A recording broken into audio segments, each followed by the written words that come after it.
Another new map. It's the one currently. Like, is it not showing the slides? Okay, I'll go the slides forward for you. That's the one that has the club slide. Okay. So, at Furality Umbra, it was our third world that used VRSL as like a base for controlling and shaders for stage lighting. So we went above and beyond and started to modify heavily the systems behind VRSL. So Umbra, for example, starts to have this funny rotating lights control, like this very big cogwheels that can be controlled like where their position is in the cogwheel in this rotation, and the LD or the LT lighting tech or lighting designer, I have seen both terms being used, can control this entirely on their lighting software, and that's like completely controlled using the VRSL grid node and being passed to the world and being controlled by our shaders. So yeah, like 99% of the stuff in the world is controlled by shaders. The booth coming up and down in the middle of the stage is controlled by a shader too. It has a pixel that is being used by the shader. Oh. I don't hear that anymore. Oh shit! Audio just got out. Sakira! Hi! Behind you! Hi! Oh, hello. Didn't see you there. Hello, how are you doing? Yeah, not too bad. It's a good thing we were a few minutes late to start, because I was a bit late. This is a second map exploring. This is a new map. I'm seeing. So this one is big. Oh no! They're broken. Guys, just pretend we can know sign language. They don't know It's it. okay. They don't know it. No.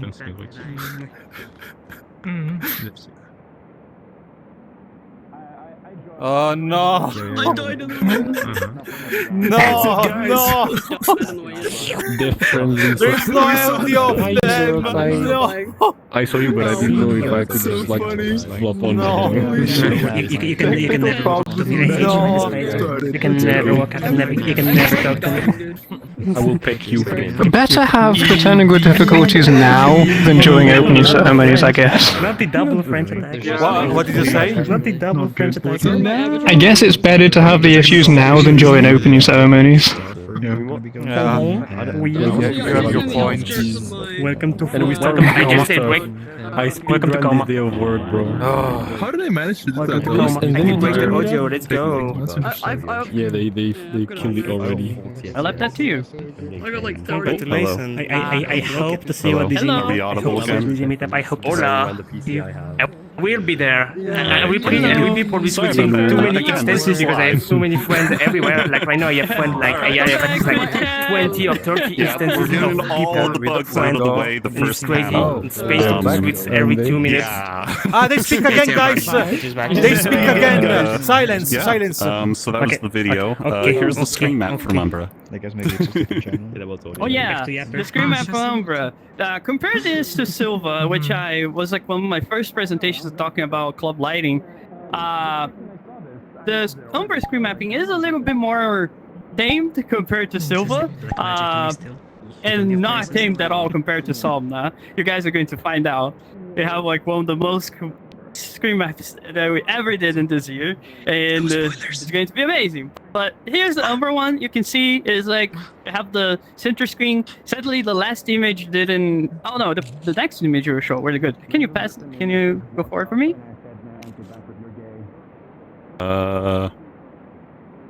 Forward is the Showing forward is missing. That slide was blank. Oh my Technical god! difficulties again. Sorry, guys. Yay. But here's the MI2 on PC video. Yeah, so here is me showing like this is one of the tech videos showing like how the lights are, like how the booth is being controlled by a lighting software. This is the MA2, so like I'm here like clicking the buttons and it goes up and down. It's all smooth and fun, and it's all done in shader. very impressive and very fast. Like it goes and is very reliable too. So yeah, this is our how our systems basically work. And like you can see that it can be done in the Unity editor. So if you are a technical person that's creating worlds, you can test this all in editor. There is like multiple ways of doing this. One of the ways that normally we do is using spout. So we spout input to the Unity editor, and that creates a texture. And this texture can be whatever data that you want to use in your shader, and then you can go and like sample that data and test in editor directly. And it's really, really good because it increases the iteration really, really fast. Can we go next? I believe next is just my section. Yeah. Oh, okay. So let me toss back to Micca to talk about Furality Somna and our new technologies. This is going to be insane. Yeah, it's going to be a thing. I'm still terrified of some of the tech we built, but seems to be working. Let me find some wood to knock on. It seems.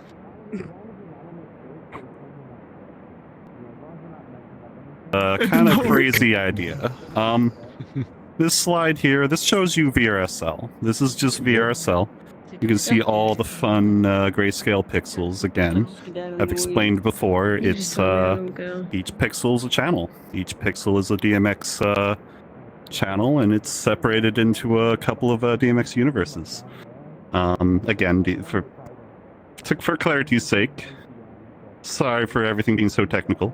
DMX is an ancient lighting control protocol, and pretty much all commercial like show lighting controllers like Grand MA, Magic Hue, DAS Light, etc. They all support this, or they support the over Ethernet brand, which is called ArtNet, or I think there's like also SCN stuff like that.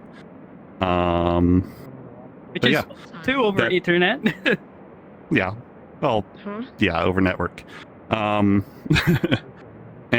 because we can't really pipe direct digital data into VR chat, not yet, we have to put it in video pixels. And that's what VRSL does.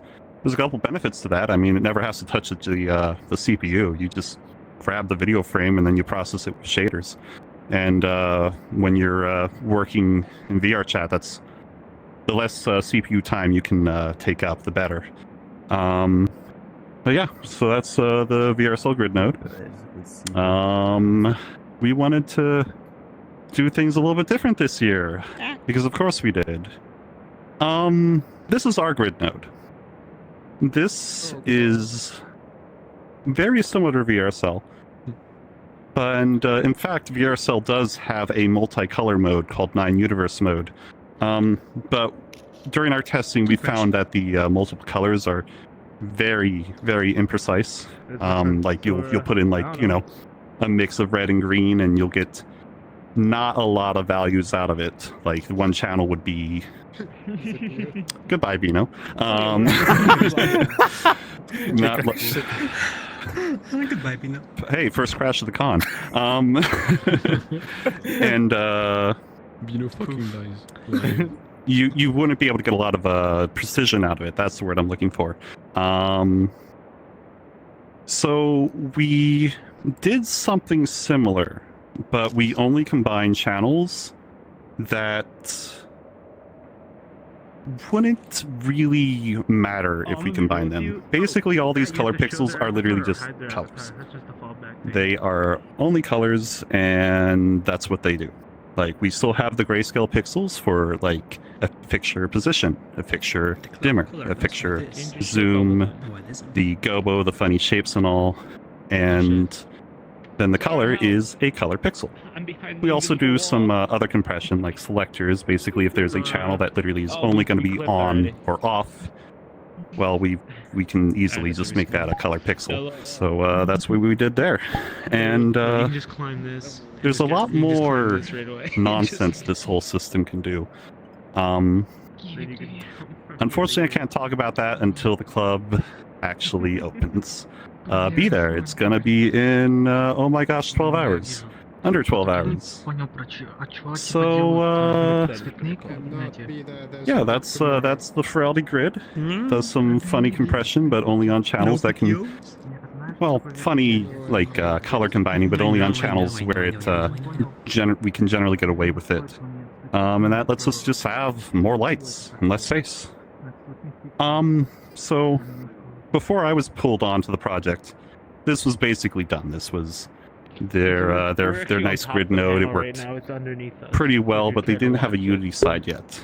Now, back in Stage Flight, back in my club, I was working on a project that I called MDMX.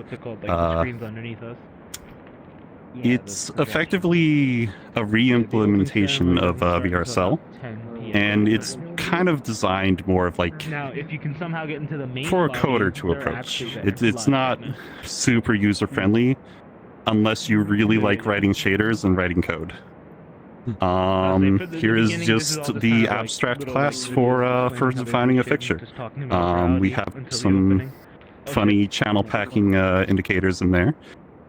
We have, you know, the DMX universe and channel, and we have a bunch of other code. You define a fixture. You have to define a fixture basically by writing code, and realize that's not very user-friendly, but this is a bit of a technical panel, and this is how we make our fixtures for, well, how I made my fixtures for Stage Flight, but now we're making it for all of Furality. But in each of these fixture scripts, you can define smoothing curves. And that was the whole reason that I started this whole project in the first place, MDMX. I wanted to have fine control over each channel's... Wow. Sorry, I'm reading Twitch chat over there. I need to put my mirror over that so I don't read it anymore.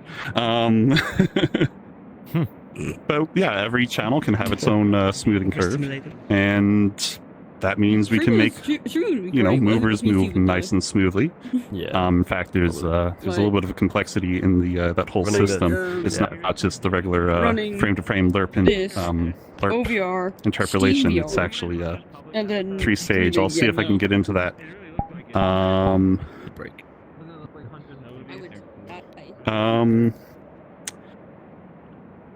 What else? You can define the smoothing values, the fast smoothing values. So if you have a speed channel, it does fun fast smoothing values. You can tell which channels are part of a moving cluster. So instead of having to align pictures on a 13-channel grid like you do with VRSL, well, you define it right here, and it's sent off to the processing shader.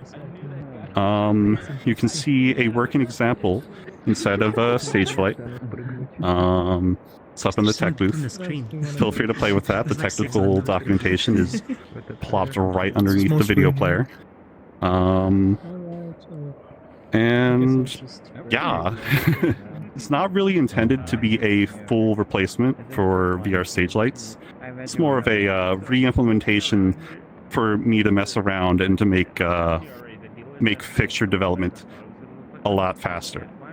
At least from a coder perspective. And yeah, this is why I started it. Just light smoothing. This video here, you'll see a shader compile pop up here and there, and that's where it swaps from kind of a lerp interpolation to more of a velocity-based interpolation. You can see how the lights change from kind of be snappy right to their next position to more of they start slightly gradually, zoom over, and then slowly come to a stop. Still a little bit fast, but I was making a very fast demonstration video here. And yeah, there's still a lot of limitations to all of these systems. We still have to deal with video compression. That has been the bane of VRSL, of my funny MDMX. and also like just the Furality grid in general. Video compression destroys all that fine data that we're trying to push into those pixels. And we have ideas in the future, hopefully, to get around that, but time is hard to find in life sometimes. And this is the end of the slide deck because I ran out of time. So some of the things we are doing in Somna this year. Everything on that stage is in shader. Everything is in shader. You will see a lot of stuff on that stage that looks like it should be an animation. It was done entirely in vertex shaders. Probably not the best idea for maintainability, but boy, is it fast.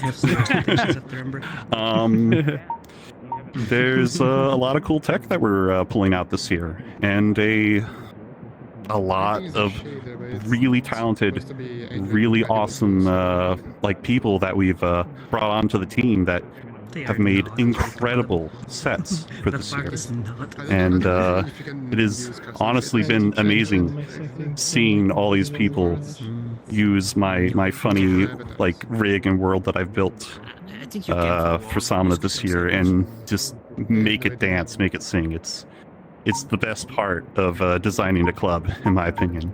Seeing someone else come by and be like, hey, I see your funny lighting rig. I'm gonna make it do something you've never thought it could do. I love it. Yeah. I think everyone in our AV team doing very creative stuff where the technology we developed this year is like so good. It's like one of the best feelings in the world. Yeah. Yeah. I am going to throw up our socials, and then we're going to actually before that, do you have any additional thoughts or words, Bino? I'm going to blow up. Before I crashed, I was really excited to talk about the Furality Grid now, because it was one of the software that I developed this year with Micca and one of our people in creative team called Turvid, and like it's like one of the big things that made like the Somna Club really possible, because we can pack so many channels for controlling lights, controlling systems in the world, 100% in shader, and without like wasting so much space in the screen, which was one of the biggest complaints that we had with the VRSL, that a lot of stuff that for us didn't make a lot of sense was being done there. Like, for example, have RGB pixels. Instead of having RGB pixels, each channel consider like the red and green and blue channel. Micca has a good point about this, about compression. Pushing everything through RGB pixels is not that great for compression's sake. But we have tested, and it being just working fine. It works well enough for the channels we compress into RGB. Oh my god. Make it possible to do compress stuff, put everything in a single pixel in the screen, which helps saving a lot of space for other things, like, for example, the screens in the world, and the hologram for the DJ, and more like having the same space for stream team to stream everyone into the club, and still have more gradients and all other types of stuff that we love to push in our worlds. So yeah. Yeah, we have a lot of fun stuff in there. Do have to clarify, there are a couple pieces that aren't purely in shader. There are some stuff we still have to turn on and off game objects and stuff like that. We still have to have a readback. But it's fortunately not that bad. A lot of it is completely in shader. Like, all the stuff you see on stage, for the most part, is done completely in shader. We have even there's particle systems done in shader now. yes, we do. Do I give a small little peek that about was the the whole thing? Yes, that was the whole thing. Hopefully, I'm able to talk about that soon sometime. Oh, what other thoughts here? Goodness. I'm gonna pop up our socials. You can follow Bino on Blue Sky. You can follow me on Blue Sky or Mastodon or Activity Pub. And I guess while we let event team gather up some Q&A for us. By the way, if you haven't already looked, go to the Q&A channel of the Furality Discord. There should be a Q&A channel for us. It is called Club Technologies. It is directly above the general channels. I think. Let me go and double check. Yep, Club Technologies with Bino and Micca. Yeah, there it is. And yeah, give us some questions. Yeah. We're here to answer them for the next 15 or so minutes. And while they pop in, anything else you wanna add on what we've done for Somna? What? In the I think this system that we have currently is something that we're probably going to be reusing for next years with some improvements, some minor stuff that we want to do, right? Probably. I mean, MDMX is still my project, technically. The Furality edits stay with Furality. You know how that is. But, yeah. There's stuff that I'm planning to do. I know there's stuff you're planning to try. If I'm able to talk about it more sometime, it's really hard to find time. I really do want to, talk about more of what we've been playing with. It would really help with the community as a whole. Share knowledge and all that. Yeah. Yeah. Let's see. We have been talking. I'll see you around as well. Oh.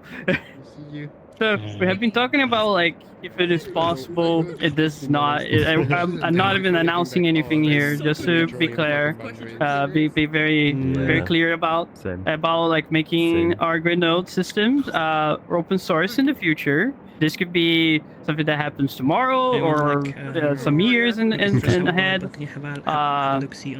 been to make sure internal that yeah, there's been internal chat. Yeah.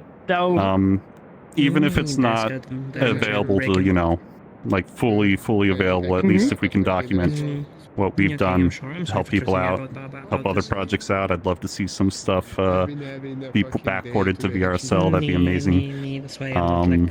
We'll do it if we can. But yeah. Do we have any Q&A questions? Yes, we do. Hi. There's actually a good bit of Hello. questions now. So just whenever you are ready, I can start reading them off. Hi. Go ahead. Yep. Pick your favorite. Let us know. Pile of Wolves would like to know, how do DJs test their sets? I imagine they have some way to preview their work, make sure the video maps are working right, etc. Do you give them a copy of the club world or something else? We do it in private. So we have a version of the club uploaded that only AV team has access to. Visuals and stuff? They're able to program, test their sets, and run, all the effects and otherwise that they need. We give them a giant spreadsheet that tells them what each channel does, tells them what the various doing on YouTube, but no, whatever, it's just VRCD. It's way faster to like some sense. I don't have VRCD. Oh, yeah. Sorry about that. Voices on my head. They're able to see what the video map does and everything else, and test their sets. Yeah, basically the DJ get in contact with us. Some DJs don't want, for example, to see the stage at all. It's a very common thing. They don't want to get spoiled by it and like fully believe in what AV wants to give to them, basically. So there are some DJs that don't want to see anything, so they literally just send us whatever content they want us to put in the world, and like we make sure there is remapped to whatever we're doing. We can be doing very crazy stuff. But if the DJ really wants to see or want to create content or want to program lights or want to do anything like that, they have to go through a process internally that makes sure that everything is like correct with their accounts and stuff like that, and then they get a version of the world. Mostly is in work in progress, but they can use that version that is in work in progress to do a previous pass on their side, and normally in the end they give to AV anyway, so they can like compose together with all the other stuff. We've never seen a DJ bring like a whole team like with the LD and a VJ to like do their whole content. That would be if you're a DJ and you get into Furality and you have a whole team to work with you, that would be a first timer. But normally it's like that, and normally DJs too just give us like video content that is normally mapped to like a 16:9 video that we can then throw into our clubs and make sure that it looks cool. Dark, but not like that bad. I don't know. All right. And also, let me just clarify. Yeah. Another technical issue. Sorry. Micca, I can't hear you, but I can hear Bino. But Bino, if you could let me know when Micca's done talking, I can continue with the next question whenever we're ready. All right. So the next question I have is from Buster. They want to know what made you want to switch from animation-based lighting to shader-based lighting this year. Shader-based lighting has been a thing for a little while now.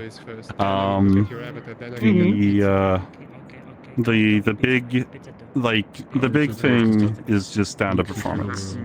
The more that we can keep all the control pixels in a texture on the GPU, generally the faster things go.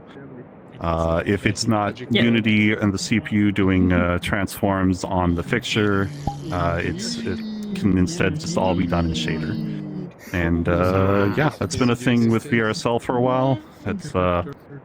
We just went a little bit further this year.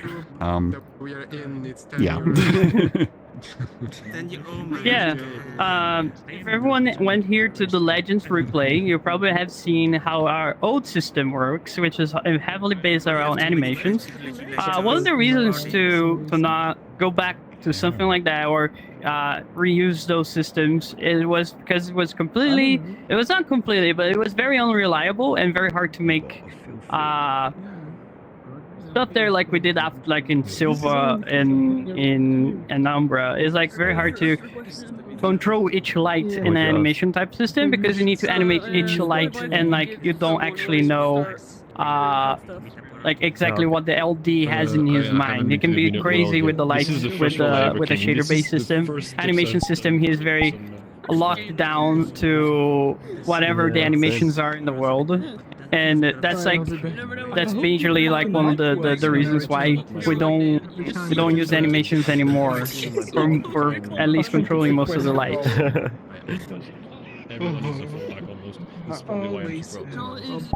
Yeah, we can go to the next question.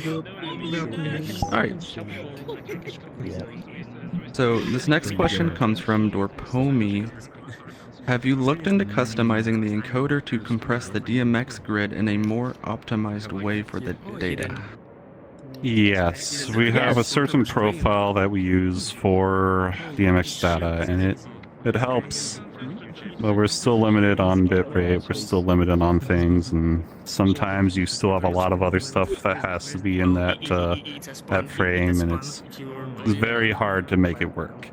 I've read some white papers that would apply different, talking about applying different encoding settings for different regions of the video. We don't have time to be playing around with that too much. Maybe in the future, because that's a super cool concept. But no, we're doing the best we can with what we got. We're using. I think we can just say it. Yeah, no, We're just using X264 because H264 is a very common, common codec across all platforms. Hopefully in the future we can try something else, but X264 software encoding for the best possible chance of getting some quality out of it. I think we're using. I think it's literally just. I don't remember if it's medium or slow or slower. The profile. We're in medium. I see Lars is over there drawing stuff. So they're like M for medium. Oh, yes. medium. Okay, yeah. okay, yeah. So I guess we're using medium. Are we using the animation tune? They got the iPad now. Yes. Yes, okay. animation tuning. So we're using X264 medium animation tune. We found that to give us a pretty acceptable quality without completely destroying our encoding machines. We try to avoid hardware encoding because generally poorer results than using just X264. That's our quality preset right now. Hopefully in the future we'll be able to tweak that some more. But yeah, like. One of the and like it just changed too because as far as I know, if I remember, the other conventions that use NVIDIa's NVENC, and it has been always like very in the middle of the world. It's okay, but it's not that good. Yeah, you'll still see some wiggle lights. The people who know will know. Yeah. But we're trying the best we can with what we got right now. Any other questions? Yeah, we got plenty more. That's fun though, 'cause I just randomly. So this next one is going to come from Deep Hole. Have you experimented with the different color models to see if they can give more reliable results with the video compression? For example, using the YUV color model and getting fewer bits on U and V than Y, but being able to rely on that. I've personally played around a little bit with that. Yeah, we've both played around a little bit. Internally, video codecs don't actually use red, green, blue. They use some variant of YUV. Like it's a lot of color space conversion. There's a lot of reasons for that. It just comes down to what compresses better, and also industry standards and some other stuff that I don't want to get into and also barely understand anyway. So we've played around a little bit with that. I want to play around with it more. I want to read a lot more about that sometime. But yeah. Yeah. Like I was doing some exploration on this side, and our major issue is making sure that it works in the whole production, because like at Furality, it's not just like me and Micca doing this type of stuff. It's me, Micca, and the whole AV team that have different software, that have different supports for stuff. So making all this work together and like change, like for example, change to IUV coding for like the input to see if we can like squeeze some more bits out of the video player. It's not easy as like in a small production where everyone's like have basically the same stack of software. Here you have people using very different stacks of software that supports different stuff, and we need to make sure that our production is entirely supported in those stacks that people can use. So that's like one of the challenges of doing this type of stuff. Let's disable Right. And go to the next question. All right. So this next question comes from Kuroper, who is a lighting tech at Furality. Is the MDMX system publicly available at the moment, or will it be released later in the future? There's a lot I want to release. Again, some of that library is unencumbered and I can publish it. I'd like to. I don't think it's particularly useful to a lot of people.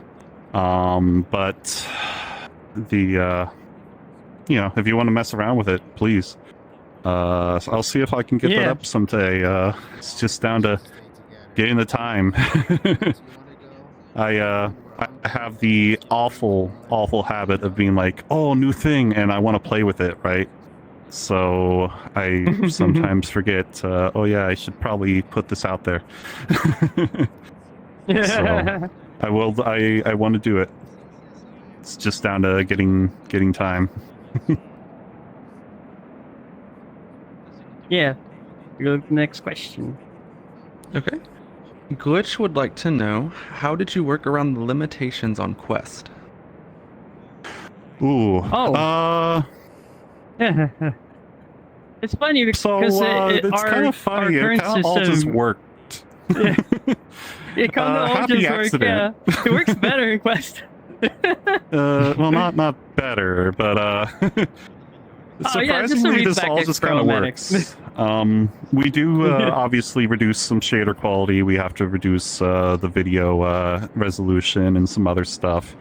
But this year, I think Quest technically, at the moment, this might change. The world's still being performance tested, but at the moment, all fixtures are enabled for Quest.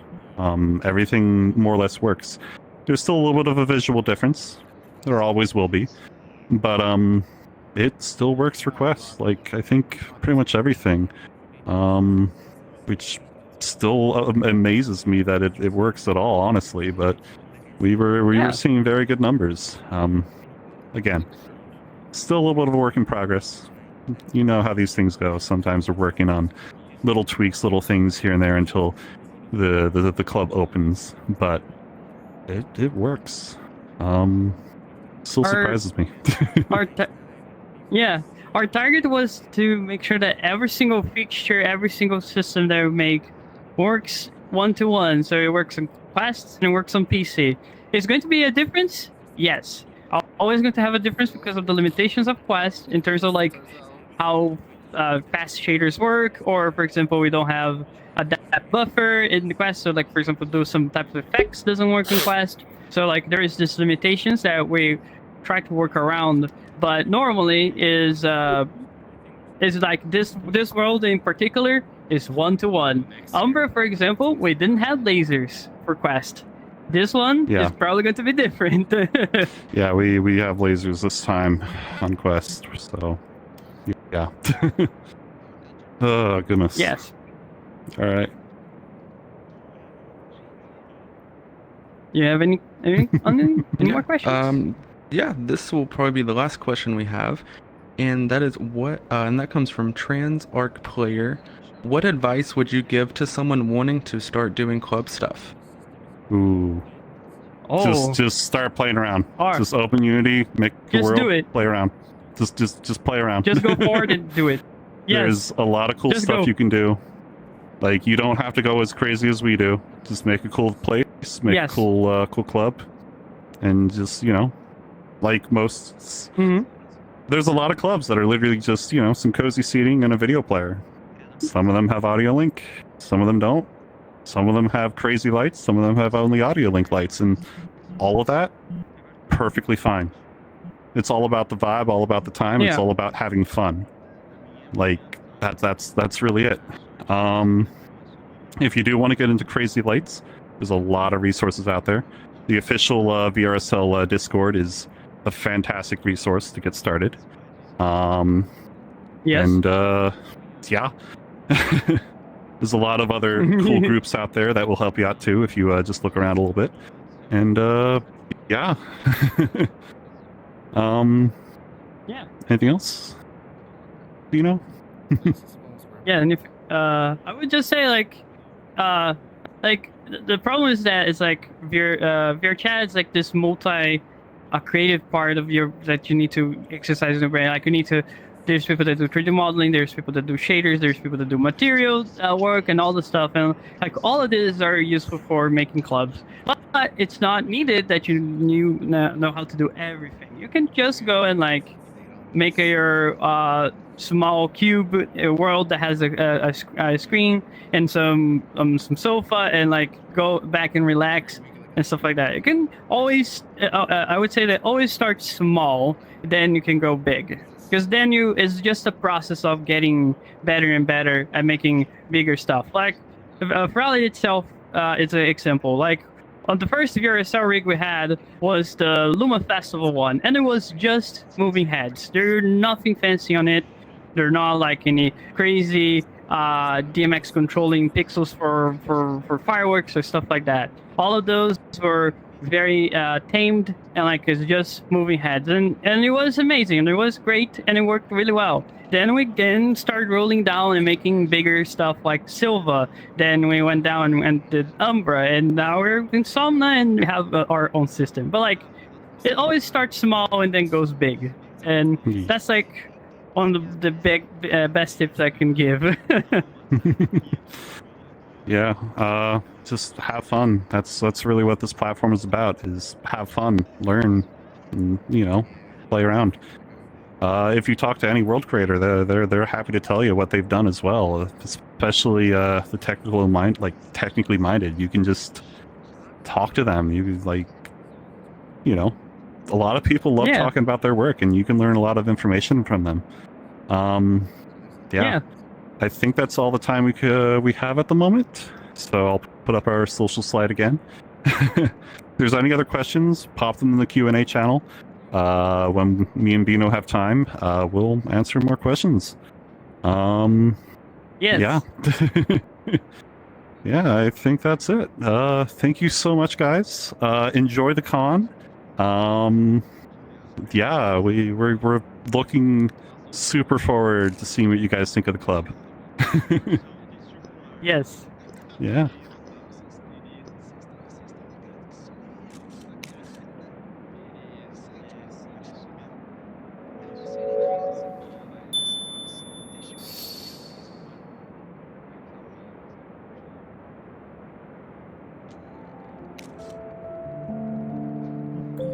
That was very cool.